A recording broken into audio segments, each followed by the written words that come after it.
Right, okay, so now what we're going to move on to now is to have a look at what happens. We're still in a perfectly competitive market, but what happens if the number of firms in that market increases, or if the number of firms in the market decreases?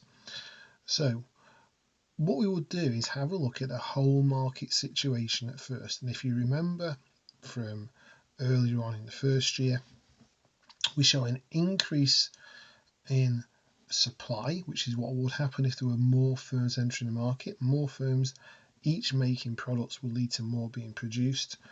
We show that with a shift in the market supply curve, and I'll add it on the bottom there. Oops. A shift in the market supply curve to the right would mean a increase in supply. Okay, so if we add a new supply curve like that, that will be what would happen if there was an increase in supply. Now, if there was an increase in supply, supply would shift to the right, and we'd get a new equilibrium where it crosses the original demand curve. And that new equilibrium would give us a new equilibrium price and a new equilibrium quantity. So I'm going to call that P2 and Q2. Okay, so Q2, P2, and we'll call that supply 2. It's where there's been an increase in the supply. More firms have entered the market. Okay, now that increase in supply, you'll notice, has led to a lower price. And remember, the firm has no say over the market price. The market price has been lowered because there's more firms entering the market.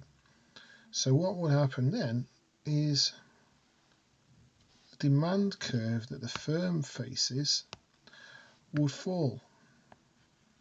It would still, though, be perfectly elastic. Okay, and we'd show that with a downward shift in the arrow.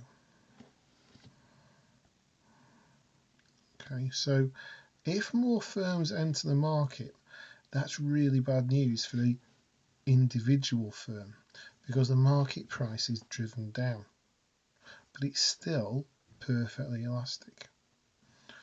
If firms leave the market, and that's perfectly possible because they may decide that it's not worthwhile them carrying on anymore. Remember, this is really competitive and they can't control the price.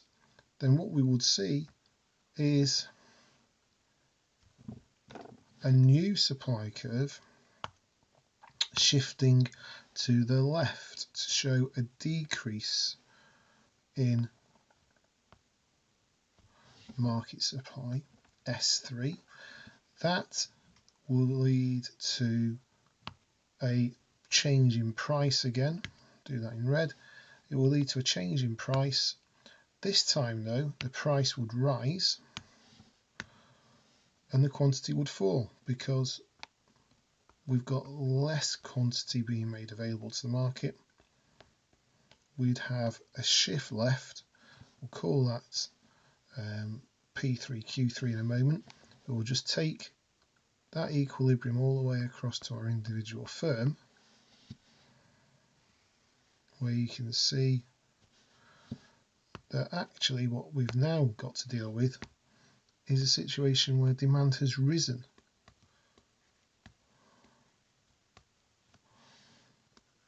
So P3, Q3 here, we've got a shift in demand upwards effectively for the individual firm. And that's because there are now less firms in the market, forcing the price up in the market as a whole. But the individual firm sees still a perfectly elastic demand curve. However, that perfectly elastic demand curve is at a higher price level. Okay, so the market price will shift as firms enter and leave the market, but the rule of it being the price that individual firms must sell their products for still applies. So each individual firm has still got no control over the market price. They've still got to sell their products at whatever the same price everybody else is. Okay, so that covers now the demand for individual firms being linked and set by the total market demand and supply conditions. What we'll move on to is how this looks when we add the cost curves in for the individual firm. We only add cost curves for individual firms normally. Okay, again, any questions, email, Twitter, leave a message on Google Classroom for me.